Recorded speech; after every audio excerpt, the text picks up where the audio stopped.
Ce n'est pas autorisé pour le combat, railla l'instructeur. Mais elle ne répondit pas. Au lieu de cela, elle attacha ses cheveux en arrière, révélant un tatouage à l'encre noire à la base de son cou, un symbole que seule une poignée de soldats de l'armée américaine avait jamais arboré. Lorsque l'Apache décolla, le colonel le vit. Tout changea. Bienvenue dans Histoires humaines. Avant de commencer, dites-moi dans les commentaires depuis quel endroit du monde vous nous regardez aujourd'hui, et quel a été ce moment où quelqu'un vous a sous-estimé? Le soleil du désert tapait furieusement sur la piste en béton de Fort Rhin. Un tourbillon de poussière tourbillonnait paresseusement entre deux longues rangées d'hélicoptères stationnés. Le vrombissement des rotors jumeaux résonnait au loin, tandis que l'air était chargé d'odeurs de kérosène, d'huile moteur et de sable brûlé. À l'extrémité de la ligne de vol, près d'un groupe d'Apaches rutilants, une femme se tenait seule. Gants aux pieds. Une main tenait un tableau de bord. L'autre, une clé à molette. Son visage était masqué par l'ombre d'une casquette délavée. Tout le monde l'appelait Reine. Pour la plupart, elle n'était qu'une simple mécanicienne. Certains la prenaient pour une sous-traitante civile. D'autres la remarquaient à peine. Elle portait un chignon lâche sous sa casquette, son uniforme légèrement ouvert pour supporter la chaleur accablante.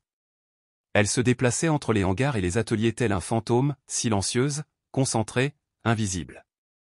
Son nom ne figurait sur aucune liste d'équipage. Son dossier personnel ne comportait pas d'insigne de combat. Ses heures de vol enregistrées étaient marquées comme non opérationnelles. Le mensonge convenait à tout le monde. Elle n'était pas pilote. Elle n'était même pas autorisée à s'asseoir dans un cockpit, du moins selon les officiers subalternes de Fort Rhin. Ils ne lui ont jamais demandé qui elle était vraiment. Ils n'y ont jamais pensé. Ils supposaient que Reine avait été envoyée à la maintenance suite à une erreur administrative ou à un oubli de faveur. Quelques-uns l'avaient vue seule tard le soir, les manches retroussées, travaillant sur un hélicoptère désaffecté, les bras tachés de graisse, les doigts s'agitant avec une précision chirurgicale. Peut-être acquiesçait-il. Peut-être faisait-il une blague sur le gaspillage de talent. Puis ils sont passés à autre chose. Mais si l'un d'eux s'était arrêté, si quelqu'un l'avait vraiment observé, si quelqu'un avait vraiment vu comment elle naviguait sur le terrain, il aurait peut-être remarqué qu'elle ne se déplaçait pas comme un mécanicien. Elle se déplaçait comme quelqu'un qui comprenait de quoi ses machines étaient capables, jusqu'au dernier boulon. À l'intérieur du bâtiment des opérations, tout était froid et stérile. Des écrans affichaient les horaires de vol, les cartes numériques du terrain et les bulletins météo. Un groupe de jeunes diplômés de l'école de pilotage se penchait près des distributeurs automatiques en riant. « Regardez-moi ça », dit l'un d'eux en désignant la porte vitrée tandis que Reine entrait. C'est la fille qui a fouiné dans le simulateur de vol. Elle se prend pour l'une des nôtres. Un autre renifla. Elle est de la maintenance. Elle nettoie juste les commandes. Reine ne broncha pas. Elle les dépassa, le dos droit, à pas réguliers, et disparut dans le couloir menant au hangar de simulation. La porte se referma derrière elle. Dans la salle de simulation, l'instructeur, le major Grant, venait de terminer une séance avec le lieutenant Burke, un pilote arrogant de la côte et qui n'avait raté aucune simulation de combat en 6 mois. Il riait en visionnant les images d'un mitraillage. À l'écran, l'Apache de Burke exécute une manœuvre précise à travers un canyon avant de déclencher une rafale de roquettes Hydra 70 sur un convoi. Reine se tenait silencieusement près du mur. Grant l'a remarqué. « Puis-je vous aider » demanda-t-il, sans même faire semblant de cacher son scepticisme. Elle hocha la tête une fois, demandant calmement du temps pour le simulateur. Grant haussa un sourcil. « Tu n'es pas sur le planning. Tu n'es même pas inscrit comme cadet. Je suis qualifié. Ce n'est pas ce que dit votre dossier. » Elle ne répondit pas. Elle attendit simplement, sereine, posée, imperturbable. Grant jeta un coup d'œil à Burke. « Et ton nom » ? « Reine. »« Pas de nom de famille. » Grant pencha la tête. « Tu n'es pas de l'armée. » »« J'étais. » Il eut un petit rire sec et dédaigneux. « Bien sûr. Et je suis Elvis. » Burke rit. « Allez, monsieur. Laissez-la essayer. » « Quel mal y a-t-il ? » ?»« Laissez la femme de ménage essayer. » Grant hésita. Peut-être était-il amusé. Peut-être pensait-il que ce serait amusant de voir quelqu'un s'écraser et brûler. Il activa la console. Bien. 2 minutes. Scénario de combat individuel. Terrain de canyon. 5 cibles hostiles. Pas de briefing. Allez-y. Ren entra dans la cabine du simulateur sans hésitation. La porte se referma en sifflant. Quelques instants plus tard, l'écran s'est animé. Burke se pencha en avant. Je parie qu'elle en aura un, avant de s'écraser. Grant secoua la tête. Elle ne veut même pas décoller. Mais l'Apache ne s'est pas contenté de décoller, il a filé avec une grâce tactique impossible à simuler. Le tangage, le lacet, l'accélération, chaque commande était exécutée avec un instinct naturel, aguerri au combat. Le terrain simulé est devenu flou à basse altitude. 5 points rouges sont apparus sur le radar. Unités ennemies en mouvement. Ren ajusta son altitude, décala son vecteur, puis disparut dans une vallée étroite où le radar ne pouvait pas l'atteindre. Le sourire narquois de Grant disparut. Elle utilise le camouflage du terrain, marmonna Burke. C'est une manœuvre de niveau 1. Où a-t-elle appris ça? Un missile tiré. Coup direct. Puis une seconde. Puis un troisième. Chacun, précis. Propre. Mortel. En 90 secondes, les 5 cibles avaient disparu. La simulation est terminée. L'écran est devenu noir. Silence. Puis, la porte du simulateur s'est ouverte. Ren sortit, calme et stable, comme si elle venait de terminer une vérification des systèmes. Grant se redressa. Où t'es-tu entraîné exactement? Je ne l'ai pas fait, dit-elle. Et elle sortit. Ce n'est qu'après son départ que Burke remarqua le tatouage noir délavé sur sa nuque, juste sous la racine des cheveux. Un petit insigne discret que presque personne en dehors d'une unité interarmée hautement confidentielle ne reconnaîtrait. Les yeux de Burke s'écarquillèrent. Monsieur, ce n'est pas une civile. Grant n'a rien dit. Mais cette nuit-là, quelqu'un avec des étoiles sur son col a passé un appel téléphonique. Parce que si cette marque était réelle, alors Ren n'était pas seulement un pilote. Elle avait fait partie de quelque chose de bien plus dangereux. Et elle l'avait gardé caché, pour une raison. Elle n'était que la mécanicienne. Juste une autre. Bonjour, bricoleur, a plaisanté un jour une pilote. Elle n'a même pas levé les yeux. Cette journée avait commencé comme toutes les autres, jusqu'à ce qu'une alerte vienne bouleverser la routine. Une équipe de reconnaissance avait perdu le contact près de la zone d'entraînement, près de la chaîne de montagne. Les rapports étaient vagues, peut-être une panne de communication, peut-être quelque chose de pire. Avec seulement 2 Apaches opérationnels en raison d'une maintenance programmée, l'urgence a viré au chaos. Le colonel Harris a fait irruption dans le hangar, ses bottes résonnant sur le béton comme des tirs d'artillerie lointains. Cet Apache est sur le point d'être prêt à voler, rugit-il par-dessus le cliquetis des outils. En 90 secondes, les 5 cibles furent éliminées. La simulation prit fin.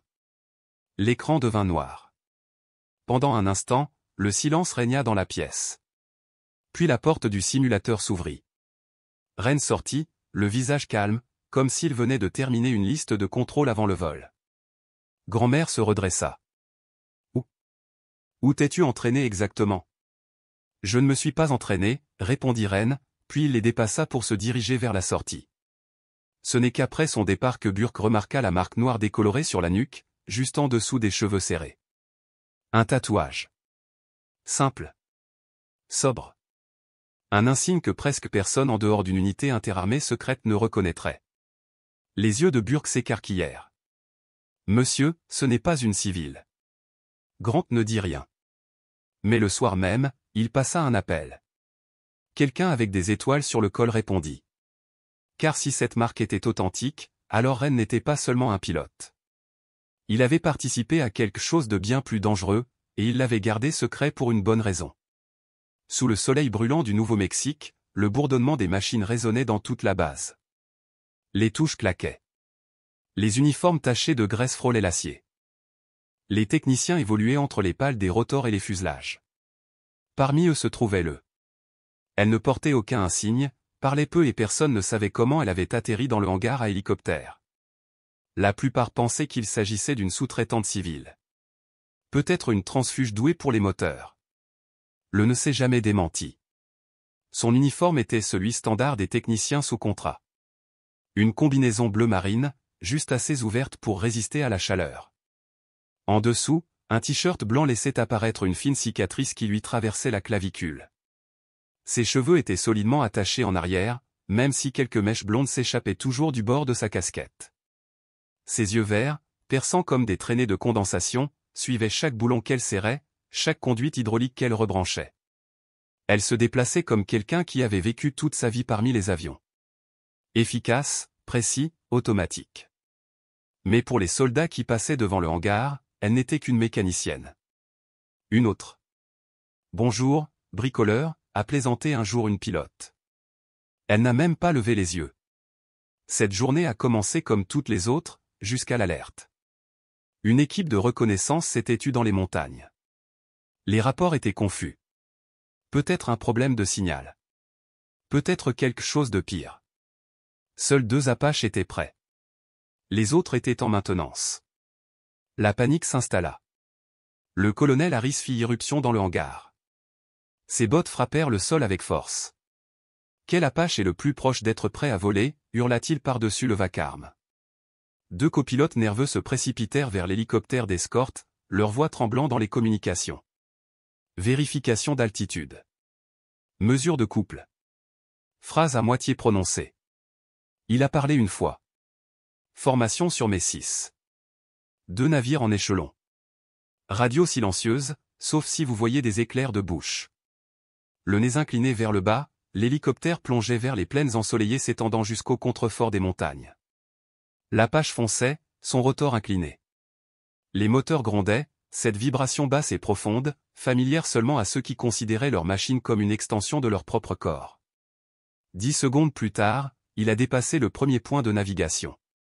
Aucune hésitation, aucun recalcul. Le cockpit s'illuminait en vert. Tous les systèmes étaient opérationnels. Toutes les mesures étaient parfaites. Comme si cet oiseau avait attendu des années pour ce vol. En contrebas, le désert défilait en traînées rouges rouille et or, s'estompant dans ma mémoire. Artémis filait comme un fouet à 150 nœuds. Devant eux, des rochers déchiquetés se dressaient comme des dents brisées. Quelque part au-delà, un ambi de reconnaissance était caché. Son dernier message s'était terminé au milieu d'une phrase. Les services de renseignement avaient intercepté 3 véhicules ennemis, provenant de différents vecteurs. Le commandement voulait des yeux. Il comptait leur en donner davantage. Il comptait ramener le convoi. À 50 pieds du sol, il jeta un coup d'œil à gauche. L'Apache se faufila entre les tours de grès. L'hélicoptère de poursuite le suivait de près, son pilote, les yeux écarquillés, luttant contre l'instinct de remonter. La voix de le résonnait dans les communications, calme et tranchante. Restez discret. Exploitez le terrain. Les équipes SAM ne gaspillent pas leurs missiles sur des zones d'ombre qu'elles ne peuvent pas verrouiller. Le pilote derrière elle se stabilisa. La peur devint sa préoccupation principale. Ensemble, ils franchirent la crête finale. C'est lui qui l'a repéré en premier. Une fine colonne de fumée s'élevant d'une vallée peu profonde. Le ambi, à moitié caché sous une corniche de schiste. Aucun mouvement. Aucune voix. Un piège mortel. Une sortie étroite. Des hauteurs sur les 2 flancs. L'endroit idéal pour une embuscade. La puissance fut réduite. Les rotors battirent lentement et lourdement. Le canon donnait pivota vers la crête orientale. Thermiques activés. Des silhouettes armées scintillaient 3, peut-être 4, rampant à travers les broussailles vers le véhicule en panne. Elle est passée à la chaîne privée. Poursuite à orbite haute. Flanc droit. Couvrez ma sortie. J'y suis. Copier, Ghost Knife 6. La voix du pilote avait changé. Il n'était plus sceptique. Il se penchait maintenant sur le nom de code. Un document trop classifié pour exister dans un quelconque dossier public. Il vira à bâbord, fit pivoter la queue et laissa l'Apache tomber dans la vallée. Le rotor dispersa la fumée, la fouettant en ruban. Les combattants ennemis rompirent leur formation. L'un d'eux trébucha sur son propre fusil tandis que des obus de 30 mm s'abattaient sur la crête derrière lui. Des coups de semonce, suffisamment proches pour brûler la pierre et les nerfs. Elle pivota à gauche. Le canon cracha des rafales vives et disciplinées. Le rocher s'est effondré. 2 combattants ont plongé pour se mettre à couvert. Ils ne l'atteindraient jamais. Équipe à boc, vous m'entendez? sa voix se fit entendre. Tiens. Couteau fantôme numéro 2. Kaya blessé. Impossible de bouger. Pneu crevé. Restez ferme. Il freina. Laissa l'Apache planer. Les roues se détachèrent à quelques centimètres du sol. La porte latérale s'ouvrit brusquement. Le chef d'équipage bondit et courut vers le Hambi, disparaissant dans le vrombissement des rotors. Les yeux de le restèrent fixés sur la lunette thermique. 2 ennemis restants couraient vers un camion technique à l'entrée de la vallée. Un artilleur brandissait une mitrailleuse montée. Elle pivota, laissa tomber le canon et tira 3 rafales vives. Le bloc moteur explosa. Le mitrailleur disparut dans une tempête de poussière et de flammes. 30 secondes plus tard, la voix de son chef d'équipage crépitait dans le canal. Colis à bord. Signal de fumée en route. Un nuage violet s'épanouit, dérivant sous le vent. Mission accomplie. Il a élevé le collectif. L'Apache a grimpé, le couple a atteint son maximum. Glissé entre les crêtes, les yeux fixés sur la voie d'évacuation. Il a poussé l'accélérateur, poussant la puissance à sa limite absolue. Derrière elle, l'hélicoptère de soutien a commencé à reculer. Sa soute contenait désormais un sergent blessé, tenant une radio brisée contre sa poitrine comme un dernier espoir. Ils ont traversé la chaîne de montagnes en seulement 5 minutes. La radio est restée silencieuse, à l'exception des rapports hésitants et essoufflés du médecin. Une seule colonne de fumée noire marquait le lieu de l'embuscade. Un transport ennemi gisait en proie aux flammes sous le soleil de l'après-midi. Devant, Fort-Rhin scintillait à l'horizon, irréel dans la chaleur du désert comme un mirage. Elle a relâché l'accélérateur, laissant l'hélicoptère de soutien la dépasser et atterrir en premier. Les médecins sprintaient déjà sur la piste. Elle se tourna une fois, s'aligna parfaitement et fit atterrir l'Apache aussi doucement qu'un murmure. Les moteurs ont ralenti jusqu'à un ralenti calme. La poussière s'est déposée doucement autour de l'avion. Une foule s'est rassemblée. Des mécaniciens, des officiers de vol, voire des fantassins endurcis qui quittaient rarement leur caserne. Le colonel Harry s'est frayé un chemin à travers eux. Casque caché sous son bras, son expression indéchiffrable. Liv a débouclé son harnais. Je suis descendu de l'échelle, mes bottes heurtant l'asphalte avec un bruit sourd. Harry s'arrêta à 2 pas. Pendant un moment, aucun d'eux ne parla. Puis, son regard capta quelque chose sur son cou. La faible trace d'un tatouage, d'un poignard et d'un rotor, maintenant strié de sueur et de poussière du désert. J'ai piloté un Ghost Knife une fois, dit-elle doucement. Helmand 2009. Il nous a tous sauvés. Il la regarda directement dans les yeux. Ce pilote m'a appris tout ce que je sais. Harry hocha la tête, lentement, avec le poids de la compréhension et du respect. Des murmures résonnaient autour d'eux. Les rumeurs ont pris forme en temps réel. Le mécanicien n'était plus seulement un mécanicien. La femme silencieuse n'est plus une étrangère. Elle avait volé en combat réel. A sauvé une unité encerclée. De retour sans une seule victime amie. Et elle l'avait fait dans un avion que la plupart des gens de la base appelaient obsolète. Sous un nom de code que l'on croit enfoui dans l'encre noire et les archives classifiées. Harry s'inspira profondément, puis laissa sa voix s'élever avec clarté. À partir de ce moment, le capitaine Reynolds est rétabli dans ses fonctions de pilote et nommé chef des opérations Apache. Si vous avez des objections, ajouta-t-elle, vous pouvez me les adresser directement. Le silence lui répondit. Personne ne s'est avancé. Le moment expirait. Des années de poids ont glissé de ses épaules. Elle regarda l'Apache. Ses cicatrices couvertes de poussière rayonnent encore de la chaleur de la mission. Elle tendit une main gantée et la passa sur le fuselage cabossé. La machine lui avait rendu ses ailes. Elle avait retrouvé son but. Derrière eux, les turbines rugissaient. Un autre hélicoptère aligné à l'approche. La base était à nouveau vivante. Mais dans cette étroite poche de silence autour de la piste. Le respect s'installe comme la rosée au crépuscule. Les sceptiques en avaient assez vu. Et le silence, autrefois rempli de doutes, portait maintenant autre chose. Reconnaissance. Même la gratitude.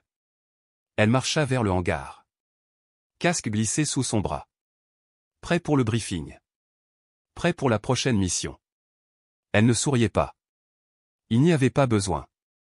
Le ciel était à nouveau ouvert. Tout le monde sur la base comprenait désormais une vérité simple. La compétence ne se perd pas. Et les légendes ne restent pas ancrées longtemps. La courbe de son cou ressemblait aux ailes stylisées d'un corbeau. Plié juste en dessous d'une ligne de code binaire. Le colonel fit un pas en arrière et sortit du hangar. Quelques techniciens étaient déjà dehors.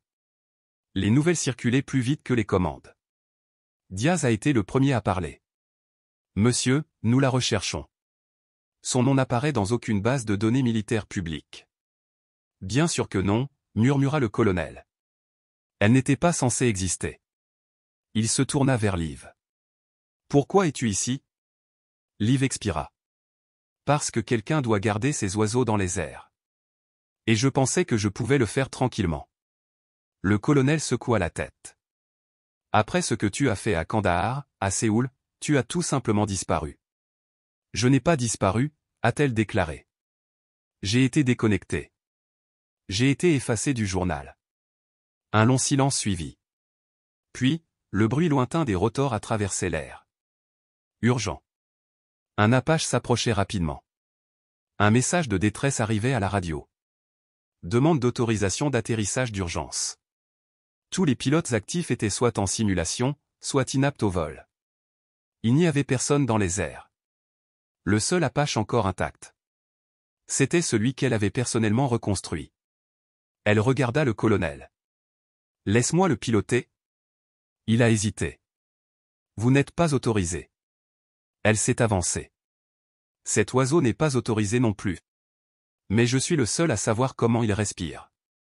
Le colonel l'a étudié. Puis il lui a tendu le casque. Les portes du hangar s'ouvrirent une fois de plus. Et pour la première fois depuis près d'une décennie.